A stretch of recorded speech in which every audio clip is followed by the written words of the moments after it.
కొన్ని విషయాలు పంచుకోవాలని నేను ఆశపడతా ఉన్నాను. మీరందరూ చాలా పెద్ద పెద్ద స్టేజెస్ మీద లేకపోతే చాలా పబ్లిక్ ప్లేసెస్లో చాలా ఘనంగా ప్రసంగాలు చేసేవారు. కాబట్టి నేను ఈరోజు మీకు ప్రసంగం చేయాలని నేను అనుకోవట్లేదు. ప్రసంగం అంటే ప్రీచింగ్ కదా, మనం ఒకరిని మార్చే విధంగా వాళ్ళ ఆత్మల యొక్క భావాన్ని తెలియజేసే విధంగా మనం ప్రీచింగ్ చేస్తూ ఉంటాం. కానీ ఈరోజు నేను ప్రీచింగ్ చేయాలని ఇక్కడ నిలబడలేదు. సో మనందరం కలిసి సేవకులుగా దేవుడు నాకు ఇచ్చిన కొన్ని ఆలోచనలు మనందరం కలిసి ప్రాక్టికల్గా కొన్ని విషయాలు డిస్కషన్ చేసుకోవాలని నేను ఆశపడతా ఉన్నాను. సో ఇది మీరు నాతో మాట్లాడితేనే ఈ సెషన్ ముందుకెళ్తుంది అనమాట. మీరు అంటే అన్ని క్వశ్చన్సే ఉంటాయి మీకు మొత్తం అంతా కూడా. కాబట్టి మీరు రిప్లై ఇస్తేనే మనం ముందుకు వెళ్ళగలం. అవన్నీ మనకు తెలిసిన క్వశ్చన్సే. కాబట్టి ముందుకు వెళ్ళిపోయే ముందు చిన్న ప్రార్థనతో మొదలు పెట్టుకుందాం. చిన్న ప్రార్థన చేసుకుందాం.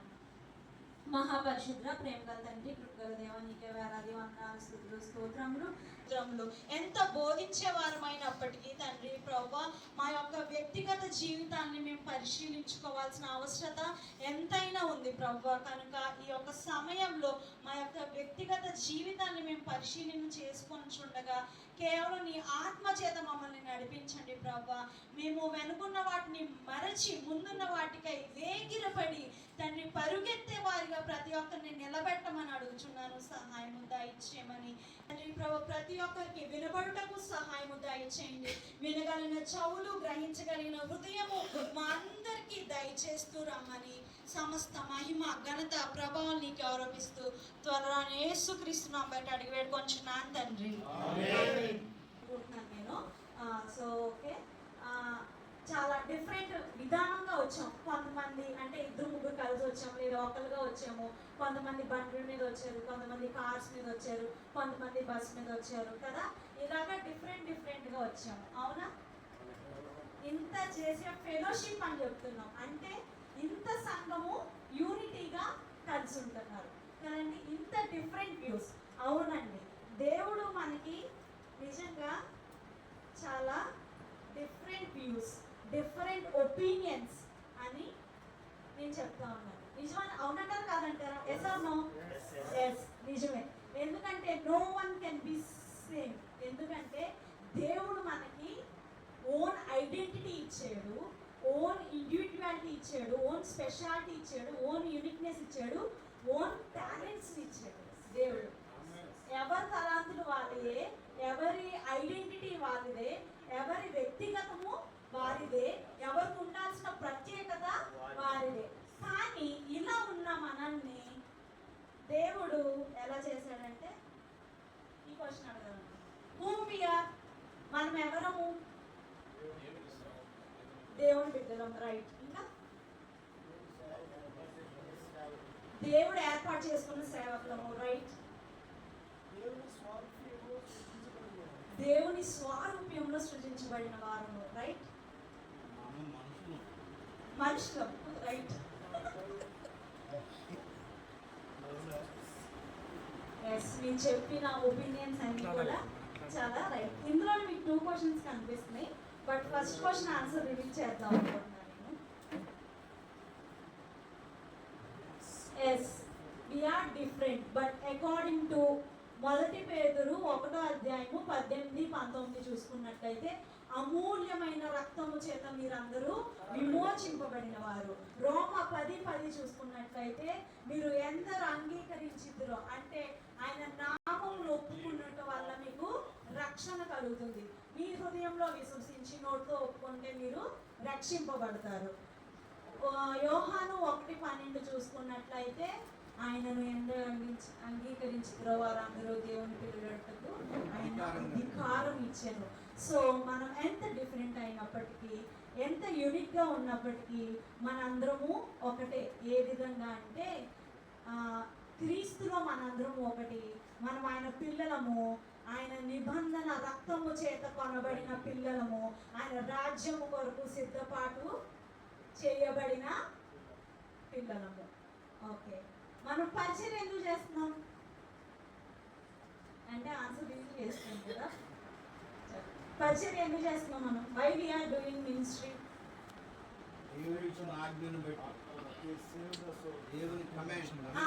దేవుని కమాండ్మెంట్ బట్టి సర్వలోకంకి వెళ్ళి సర్వ సృష్టికి సువార్త చెప్పమని దేవుడు చెప్పాడు కాబట్టి ఎస్ మనం పరిచయం చేస్తాం. ఇంకా ఆత్మల రక్షణ కొరకు. ఇంకా పరిచయం ఎందుకు చేస్తున్నాం మనం?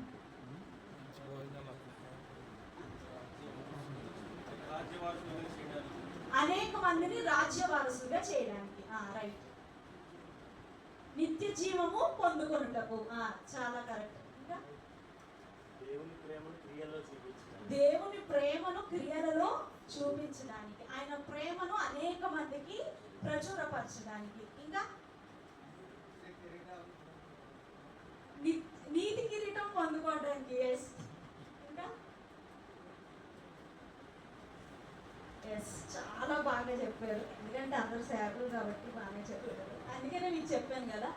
ఓకే, మనం పరిచర్య ఎందుకు చేస్తున్నాం అనే విషయం చూడాలంటే అసలు పరిచర్య అంటే ఏంటి? పరిచర్యలో మనం ఏం చేస్తాం? ఫస్ట్ సువార్త ప్రకటిస్తాం. ఇంకేం చేస్తాం? ఆయన జనన మరణ పునరుద్ధానం గురించి మనము ప్రకటిస్తాం. ఇంకా అదే గాస్పెల్ అంటున్నాం కదా. ఇంకేం చేస్తాం పరిచర్యలో? బాప్తిస్మమ్స్ ఇస్తాం. పాపం నుంచి విడుదల కలిగి రక్షణ నిశ్చయతని మనం అర్పిస్తాం. ఇంకా ఇంకేం చేస్తాం పరిచర్యలో? సంఘ స్థాపన చేస్తాం. ఇంకా ఆత్మల భారముతో ప్రార్థన చేస్తాం. ఇంకా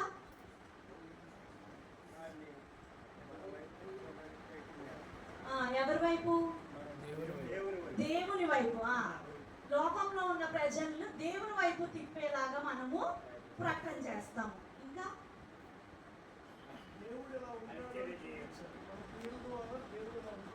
మన క్రియల ద్వారా దేవుడు ఇలా ఉంటాడు అనేది మనం చూపించాలి. మీరేం చెప్తారు? ఫస్ట్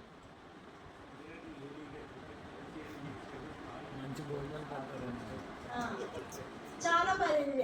అయితే సువార్త చెప్పడము, బాప్తిస్మం ఇవ్వడము, సంఘ స్థాపన చేయడం మాత్రమే కాదు. కానీ ఎలాంటి పరిచయం చెప్తున్నారంటే పేదరు పాస్టర్ గారు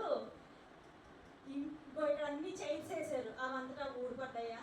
లేదు, ఒక అరేంజ్ చేశారు. ఒక అరేంజ్మెంట్ అనేది జరిగింది. టీ కాఫీస్ బ్రేక్ మనకి ఇచ్చారు.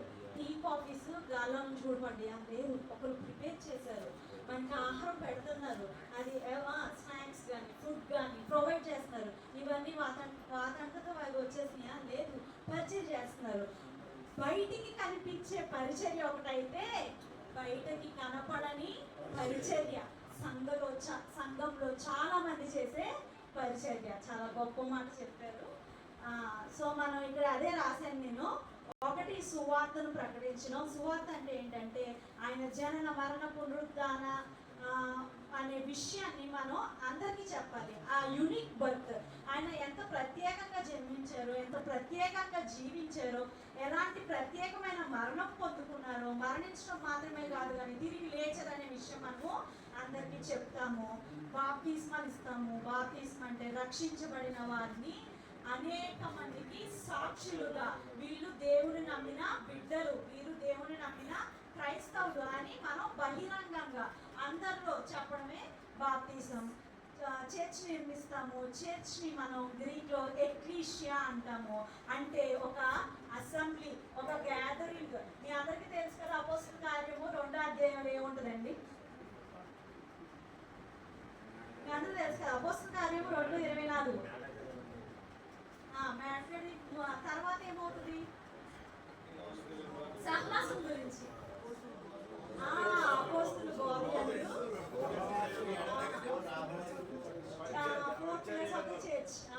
అపోస్తల బోధనలు, సహవాసం అందును, రొట్టె విచ్చి అందును, ప్రార్థించుట,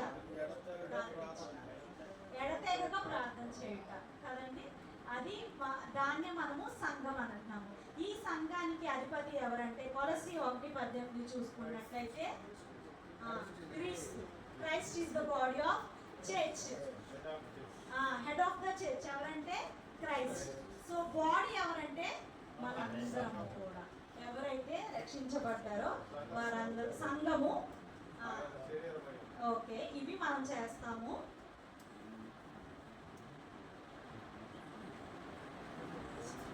ఇప్పుడు మనం వెళ్ళిపోదాం. Why we are doing ministry. ఇందులో చాలా మంది చెప్పారు కదా, దేవుడు గ్రేట్ కమాండ్ ఇచ్చాడు, సర్వ సృష్టికి వెళ్ళి సర్వజనములను శిష్యులుగా తయారు చేయమని చెప్పారు కదండి.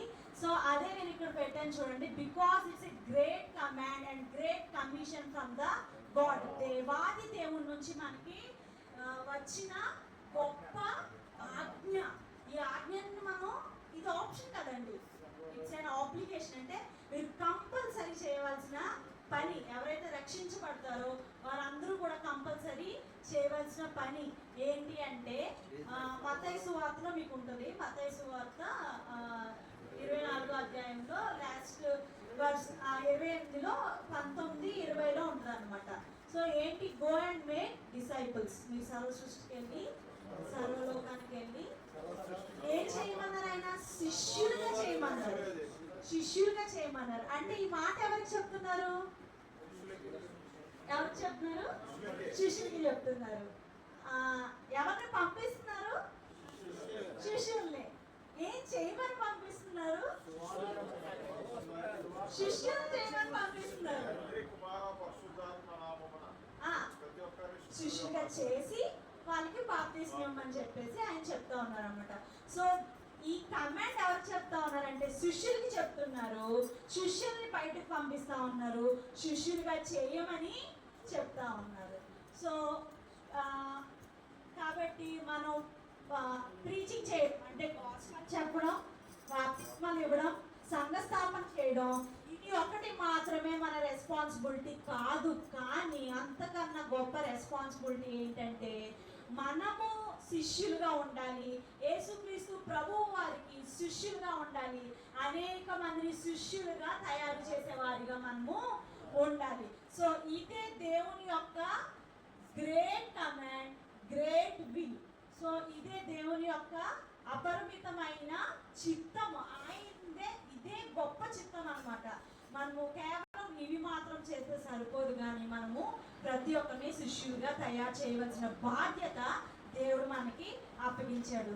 కాబట్టి దేవుడు మనందరినీ పిలిచాడు ఈ స్పెషల్ పర్పస్ కోసము, ట్రూ డిసైపుల్స్గా, ట్రూ సర్వెంట్స్గా ఉండాలని మనందరినీ కూడా ఎన్నుకున్నాడు.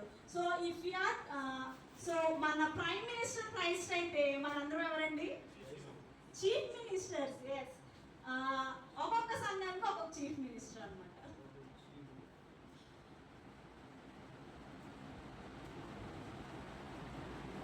బైబిల్లో అంటే సేవకులు అనే పదం ఎక్కువ సార్లు రాసిలేదు, కానీ సేవకులు అంటే సేవించుట, సేవ చేయుట అని మాత్రమే ఉంది. కానీ సేవకులు అనే పదము మనకి బైబిల్లో కనిపించదు అనమాట. కానీ మనకి ఏమని కనిపిస్తుంది అంటే అపోస్తల్స్, అపోస్తులు అని మనకు కనిపిస్తుంది. సో ఇది 80 సార్లు మన నూతన నిబంధనలో రాయబడి ఉందన్నమాట.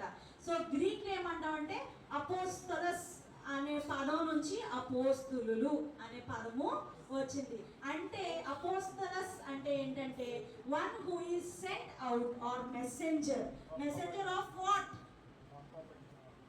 పంపబడిన వారు. మెసెంజర్ అంటే ఎవరికి మెసెంజర్స్? మన అందరం రాయబారి. ఎవరికి రాయబారు? క్రీస్తుకి రాయబారులం మనము. క్రీస్తు కొరకు పంపబడిన వారు మనము. కాబట్టి దీస్ డిపైడ్ ఇదే మనం ఏదైతే అపోస్తులు అని మనం చెప్పుకున్నారో, ఆ అపోస్తులు అంతకంటే ముందు ఏమని పిలువబడ్డారంటే క్రైస్తవులు అని పిలువబడ్డారు. అది మనకి కనిపిస్తా ఉంటది. అపోస్తుల కార్యములు 11వ అధ్యాయము 26వ వచనంలో ఏమని ఉంటుందో చదువుతారా? అంత్యోక్యలో శిష్యులు మొదట క్రైస్తవులు అనబడేది కదండి. ఫస్ట్ క్రిస్టియన్స్ అని పిలువబడిన వారు ఎవరు? క్రైస్తవులు అనబడిన వారు ఎవరు? శిష్యులే. అండ్ నెక్స్ట్ 1 పేతురు 4:16 చూసుకున్నాం. 4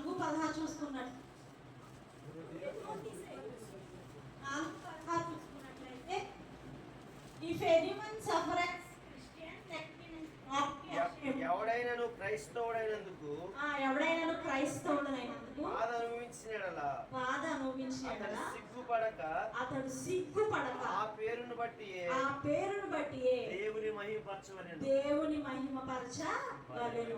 సో మనము ఈ పేరును బట్టి మనం కొంతమంది సిగ్గుపడుతున్నారేమో, కానీ ఆ పేరును బట్టి ఏమంటున్నారంటే సిగ్గుపడొద్దు అని చెప్తా ఉన్నారు.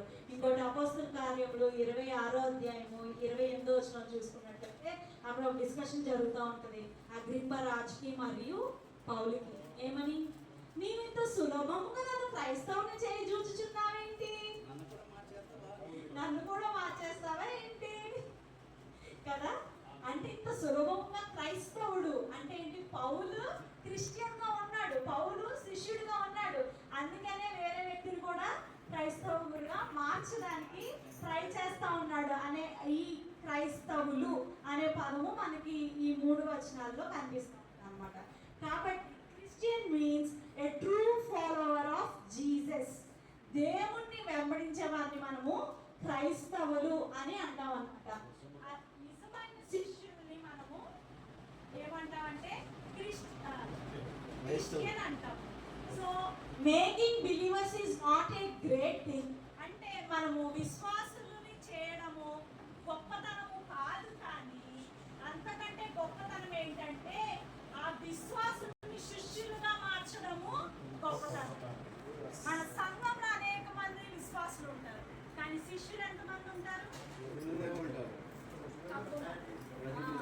సో ఆ విశ్వాసులని తయారు చేయడం కంటే ఈ శిష్యులు తయారు చేయడము చాలా గొప్ప బాధ్యత అన్నమాట. అందుకే మనందరం ఈ జీవన వ్యాపారములలో చిక్కుకొనక ఈ జీవన వ్యాపారం నుంచి మనం బయటకు వచ్చి మనము నేర్చుకున్నటకు, మనము ప్రకటించుటకు, మనము బోధించుటకు, మనము ట్రైన్ అంటే స్వారూప్యంలోకి మార్చుటకు మనందరము కూడా ఎన్నుకోబడిన వారము. సో ఇదే నిజమైన great commission, great will, great work. దేవుడు మనకు అప్పచెప్పిన గొప్ప బాధ్యత, గొప్ప ఆజ్ఞ, గొప్ప పని. సో యోహాను 12:26 చూసుకున్నట్లయితే చదువుతారు ఎవరైనా? మంచి వచన వరుసలు. ఒకడు నన్ను సేవించిన ఎడల నన్ను వెంబడింపవలెను. అప్పుడు నేను ఎక్కడ ఉందునో అక్కడ నా సేవకుడు కూడా ఉండును.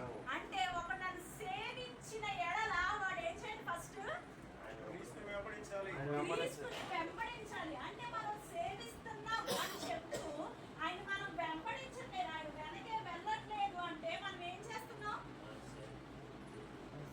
అబద్ధం ఆడుతున్నాం, తప్పు చేస్తున్నాం కదండి.